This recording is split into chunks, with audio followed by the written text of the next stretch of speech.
I ono što je najvažnije, sport je jedna divna i plemenita stvar.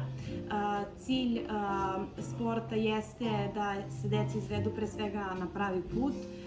Sport je vrlo važan kao segment odrastanja dece i napomenući kao vid rehabilitacije.